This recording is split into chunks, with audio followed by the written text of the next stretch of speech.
Okay, welcome back, my dear friends. So, I am coming back with one more presentation today, which is in continuation with what we had discussed in the previous presentation, as long as IPv4 protocol is concerned, right? So, Internet Protocol version 4. There I have already given you the pictorial representation of how the different fields look like, and intentionally I have taken only this uh, window, wherein you should be able to see only the two fields there. One is B127 to 96, that is the 32-bit source IP address, followed by B159 to 126, another 32-bit destination IP address, right? So that means it is possible for you to identify about 2 to the power of 32, right? You have already studied about the microcontroller. When you have got a 16-bit address line, you will be able to identify 2 to the power of 16 devices. In the similar manner, you should be able to identify 2 to the power of 32 different devices, as long as the source and destination is concerned here in this case of IPv4. Okay, so let us look into some more characteristic features of this Internet Protocol version 4. IP protocol transfer is half duplex, right? So simultaneously it is not possible for us to have the connection between the transmitter and receiver. As long as the data transmission is concerned, you can connect it, so it is only in the one way, right? So half duplex.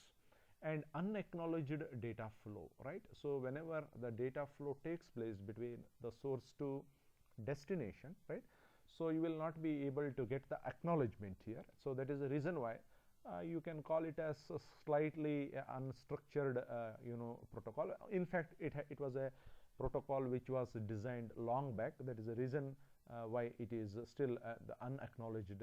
It supports the unacknowledged data flow, right? And one packet communicates in one direction at any instant. This is again linked with the half duplex transfer. Okay, so these are some of the important features as long as the Internet Protocol version 4 is concerned.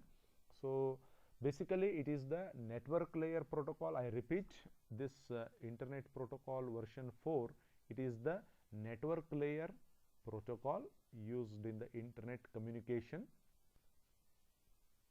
and it is one among the several protocols that we generally make use of in our internet communications, as long as the network layer protocols are concerned. Okay, so with that background, so let me go to our the next aspect now, so which is your Internet Protocol version 6, IPv6 protocol.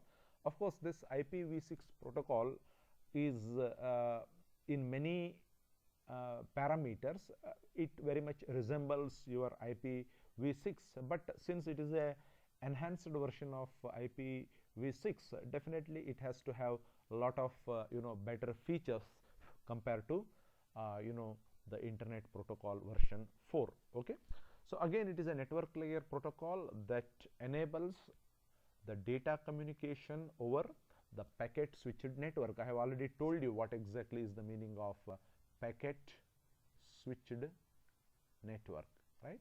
So whenever the data is to be transmitted from one end to another end, so they are in the form of the packet, and they are routed through the different parts or the different paths in the network, and the fragmentation and other things take place. That means when you want to send a group of data, they are sent in the different packets. Not necessary that all the packets will go in the sequential way in the same path, right? So they may assume the different paths in the network, and how exactly they are reassembled, that all depends upon what exactly are the different fields that a particular packet contains. This we have already seen, right? So based on that, your protocols will see to it that the data which is enrouted in the network, they are again reassembled, and in the proper format, they are made to reach the destination, right? So again, a package, this internet protocol version 6 is a network layer protocol that enables the data communication over a packet switched network. And again, it is from your IETF. This I have already made a mention earlier. Internet Engineering Task Force, maybe long back in 1998 itself, this protocol came, right? So basically this came in order to replace whatever I was speaking about just now, that is the Internet Protocol version 4, right? Though we have got IPv6, right? So this IPv4, whatever we have spoken about, that is still considered to be the backbone of modern internet. Please keep these things in your mind, right? But this IPv6 you can consider as the protocols for the next generation internet communication, right? So in this way, the basic thing is IPv4, but for the next generation communication, internet communication, so you will be making use of the internet protocol version 6, right? So now one important difference you should be able to understand here between IPv4 and v6 is that in v4 we have the total the data, one second, the total data lines or the addresses, we have taken it to be 2 to the power of 32. That means 32 bits are used for the IP address there, right? So 2 to the power of 32, that approximately leads to about 4.3 billion, right? So that means you can have about 4.3 billion unique IP addresses which can be identified in your version 4. But here if you look at this version, that is IPv6, it has got the address lines of almost 128. That means you can have 2 to the power of 128 IP addresses can be derived as long as the version 6 is concerned, right? So maximum you can theoretical maximum is 2 to the power of 128. That gives you a very big number. That means almost so many devices you can connect. That comes around 340 into 10 to the power of 36 or something like that. You can calculate all those things, right? So that is one very important advantage of going with IP version 6. And large addressing space, right? Root aggregation, IP version addresses with 128 bits, vastly enlarged address space compared to IPv4, and IPv6 address field provides a numerical label. So these are some of the important features to begin with, as long as the version IPv6 is concerned, right? But one thing to be noted here is that both version v6 as well as v4, right, they have a similar architecture. There is no much change in the architecture, right? And the only advantage, the major advantage, is because of the 122 address lines or the bit length, right, of the IPv6 addresses in comparison with the 32-bit length of IP4, right? So it is possible for you to have not only more number of the source and destinations connected, but there are certain other advantages as well, as long as this IPv6 is concerned, right? So we will see some of those things, right? It identifies a network interface or the node or the other network node and subnets participating in IPv6 internet, right? A device called node when communicates on a network permitting hierarchical address allocation. So now please look at this particular word. This is very important. Hierarchical address allocation means what, right? So basically, you know what we mean by hierarchy, right? One after the other as per certain predetermined standards or something like that. Here the addresses are assigned in the hierarchical manner rather than the randomly allotted manner. That is because in your out of 2 to the power of 128, you have got 128 bit fields for the addressing purpose. So these addresses IPv6, okay, these addresses are divided into 8 groups. These are divided into 8 groups, right? 4 hexadecimal digits of each group. That means 16 bits into 8. That means totally there are 8 groups, each group having a 16-bit address, right? So that provides the feature of hierarchical address allocation. Now, for example, you have got something called as region. Okay, I will just write it here. Okay, you have got something called as region, then you have got something called as country, okay, then you have got something called as state, okay, so on and so forth. Then you can have some subnets here, subgroups, right? So now when you are able to divide your entire IP addresses in these small clusters, it is possible for us to provide the what you can call as hierarchical addressing, right?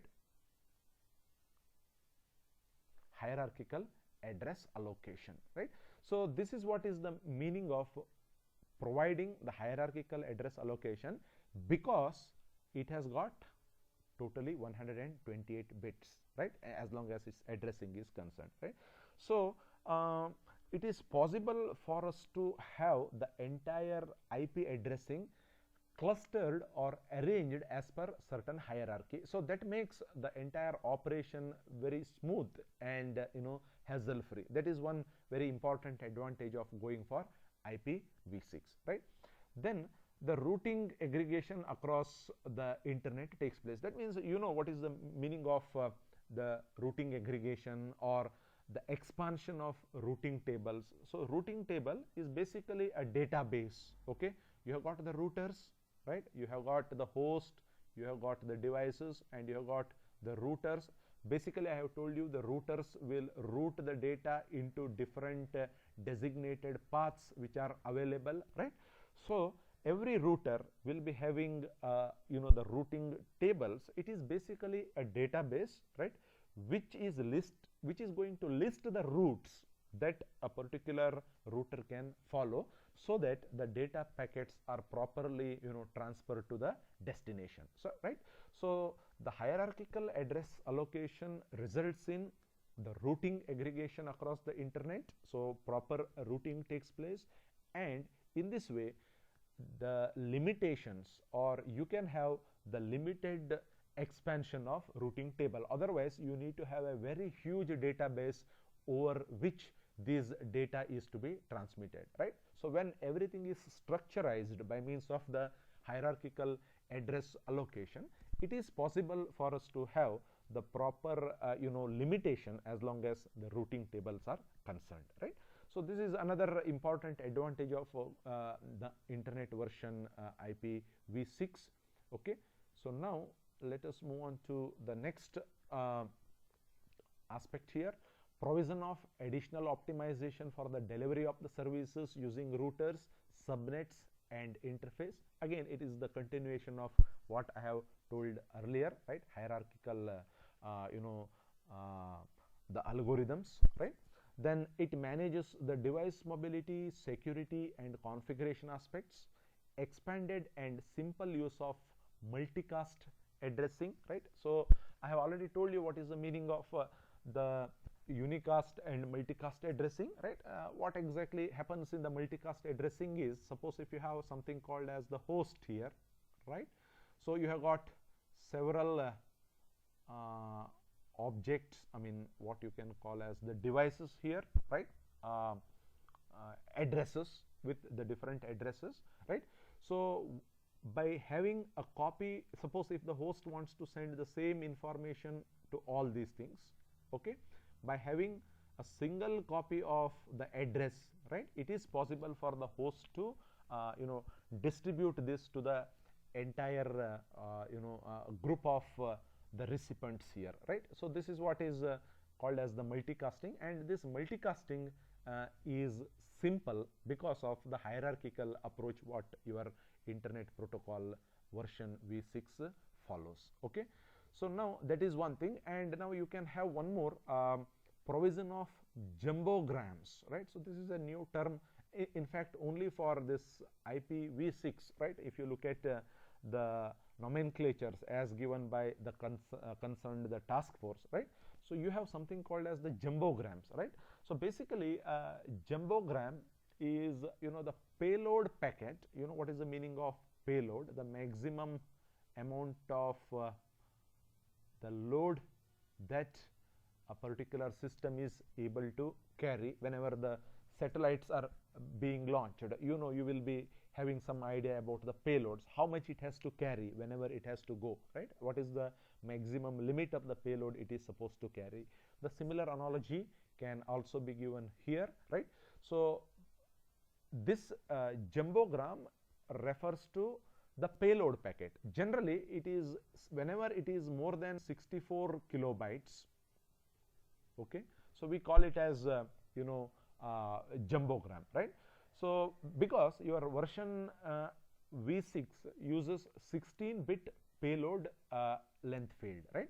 So 16-bit means it is 2 to the power of 16, that comes to be somewhere around 65,536. You are very much familiar with that, right? So jumbo payload means here you will be having the option to have the expansion up to 32 bits, right? So 16-bit payload length can be converted into a 32-bit payload length, and accordingly you will have something called as 2 to the power of 32 here from 16. That takes you to around 4 into 10 to the power of 9, right? So this becomes the payload, right? So this is another advantage of going for internet version v6, the provision of jumbograms, which is generally called as the big sized datagrams, right? And you have one more which is called as permits extensibility of options, right? So extensibility in the sense that is again as a result of your 128, this number, right? So in your internet protocol version 4, you are left with only 40 bits after all the fields are taken over there. We have already seen that, right? So that particular diagram we have got right from the maximum bit to destination address and source address, right? So ultimately you are left with only 40 bits there. So that gives you a limited provision for you to have the extensibility option. Extensibility option in the sense, if you want to extend the service of these things for some other purpose, okay, so that is called as the extensibility. That is very much limited in the case of your internet protocol version v4. But here, since we are making use of a larger area or the larger space, there are plenty of options for you to have the extensibility as long as the data transfer is concerned. So this is another thing as long as your internet protocol version v6 is concerned. And all these provisions, whatever you are going to get, which you consider as the advantages of version 6 over the version 4, they are as a result of the availability of the additional the number of bits, that is 128 instead of 32 in your internet protocol version v4. Okay, so these are some of the aspects that are related to your internet protocol version 6 and version 4. Please a quick recall of what we discussed here. We were discussing about the internet protocols in the network layer. Okay, so in the network layer you have many internet protocols. One is version v4. Then I have also mentioned about one more, that is called as your RPL, right?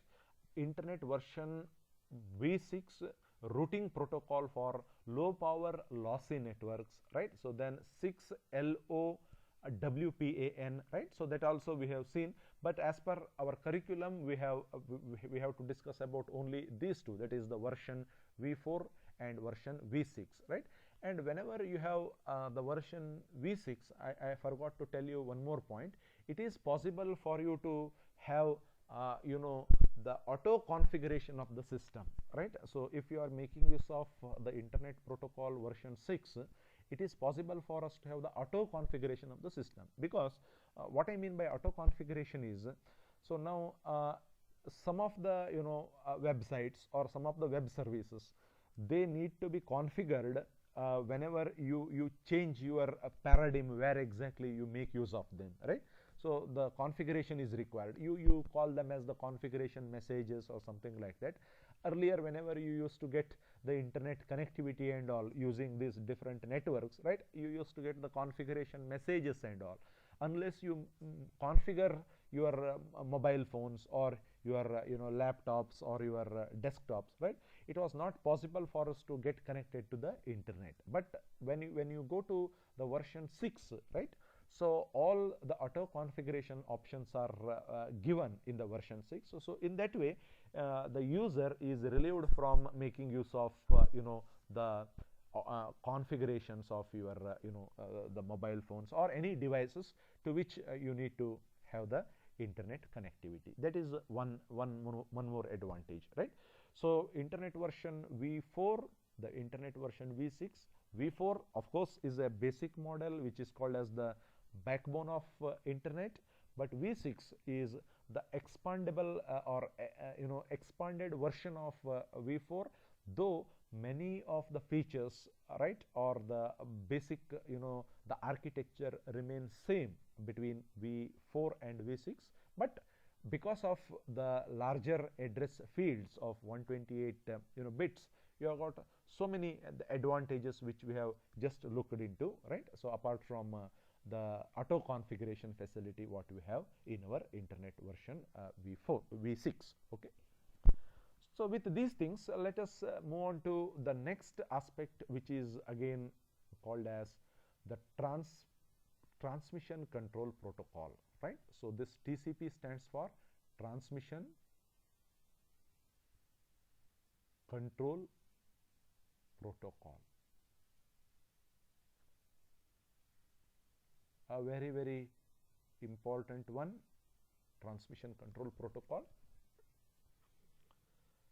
Now see here, you can see this word TCP IP, okay, internet protocol. As long as the internet protocol is concerned, we have already discussed about the version 4 and version 6, and please keep in mind that this internet protocol version 4 or version 4.6, they are dedicated to the network layer, right? So we have already seen the different layers. I repeat, version v4 and v6, they are dedicated to the network layer, whereas the transmission control protocol, right, is in the transportation layer, right? So you know where exactly the transportation layer stands when you compare it with the network layer, but synonymously, togetherly, they are many a times referred to as TCP IP protocols, transmission control protocol, internet protocol, right? But still they are the two different protocols operating at two different levels and the OSI layer. So this is the point to be noted as long as you study about the transmission control protocol or the TCP, the transmission control protocol. It is basically a transportation layer protocol, but synonymously many times it is used along with the internet protocol, which is either version v4 or v6 or 6LoW, wireless PAN, RRL, the different things what we have, the internet protocols, right? They are dedicated to the network layer, right? Now we will try to see what exactly we mean by the TCP IP and what is its significance, what are its limitations, right? How do we use this TCP IP in our the IoT scenario? Okay, basically you can see here the transmission control protocol. it is responsible for synchronization and reliable data transfer over internet connected network, right? So now synchronization and reliable data transfer, right? One is the synchronization. What do you synchronize here? You will have to synchronize the source and destination, right, by means of the routers, by following different protocols, right, between the source and the destination. And the second thing is that it has to assure the reliability of the data transfer, right? So when you have the internet, you just think how many number of packets must be traveling from source and destination at any moment of time. So how do you assure that these data are reliably transmitted and within very minimum time it reaches the destination, right? It is really an amazing, and of course all these things are taken care of by your transmission control protocol. Okay, so basically the internet protocol standard defines the behavior of the packet, that it commands the packet where to go, how to go, right, and how to get it there. Now somewhere you have got some packet here, right? You have to make it to reach to the destination, right? You have got so many paths between the source and destination. You have got so many the routers in between, right? So if you want this packet to reach this destination, there must be somebody who has to take care of its journey towards its destination, right? So that is being taken care of by your transmission control protocol. As I've already told you, this transmission control protocol is at the transportation layer. Okay, so basically the transmission control protocol, or even the internet protocol standards, define the behavior of the packets. That is, it commands the packets where to go and how to go, right? The transmission control protocol is responsible for the synchronization and reliable data transmission over the internet connected network, right? How to go, where to go, that has to be decided by your internet protocol, and the reliable and the reliable data transfer with proper synchronization over the internet connected network must be taken care of by your TCP, that is the transmission control protocol, right? Now when I say that you have to have the reliable data transfer, right, here you must take into account the possible the error checking mechanisms, right? When you have got a large number of packets being sent from one end to another end, right? So you have to make sure that this is the packet which is required to reach the destination. So for that particular purpose you have the error checking mechanisms. So therefore your TCP, that is the transmission control protocol, continuously checks the transmitted and received data, and if there is any loss of the data, or sometimes the manipulation in the data, missing of some of the things that may occur in the data, right, it has to retransmit the data back. So this is a very, very important point to be noted, right? So there are different methodologies, the algorithms, protocols to keep the track of all those things. Make sure that the data is transmitted in the reliable manner, right? So, and second thing is that it is a connection oriented protocol. This is another point to be noted here. The TCP is a connection oriented protocol, right? So what do you mean by connection oriented protocol? The connection is established between the client and the server. Between the client and the server, the connection is established, and it is also maintained until the client and server finish the exchange of the data with respect to each other, right? So therefore here whatever the data transmission you make, it is assured. Assured data transmission takes place when you make use of the TCP protocol, right? And you have something else, I will come to that, when the data transmission is not assured, what is that? That also we will see later, right? Anyway, we will not look into those things together only, right? So connection oriented protocol, the client and server are required to be connected to each other, as or your TCP make sure that the client and server are connected to each other until the complete data is exchanged between the the client and server, right?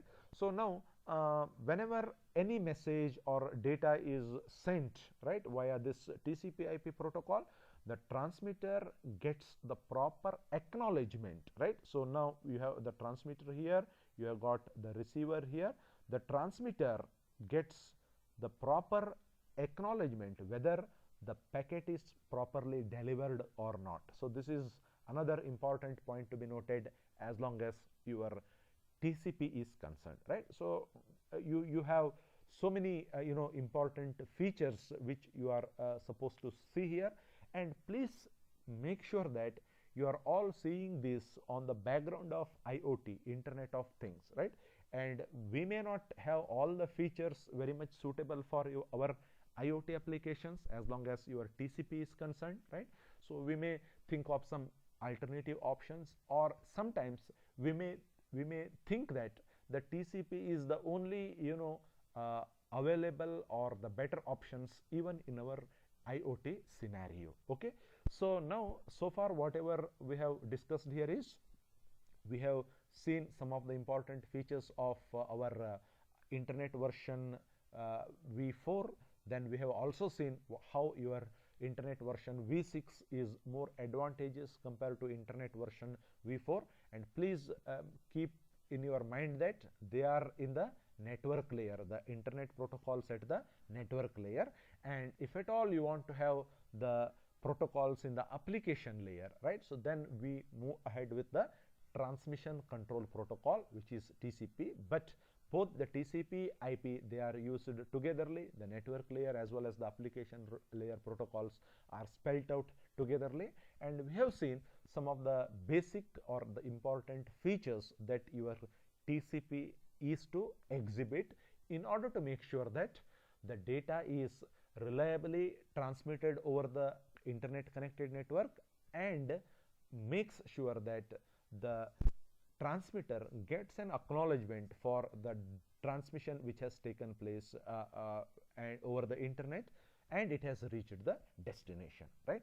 So for the time being only this much. If you have any doubt here, we will discuss right now. Thank you, and remaining things I will tell you in the next presentation.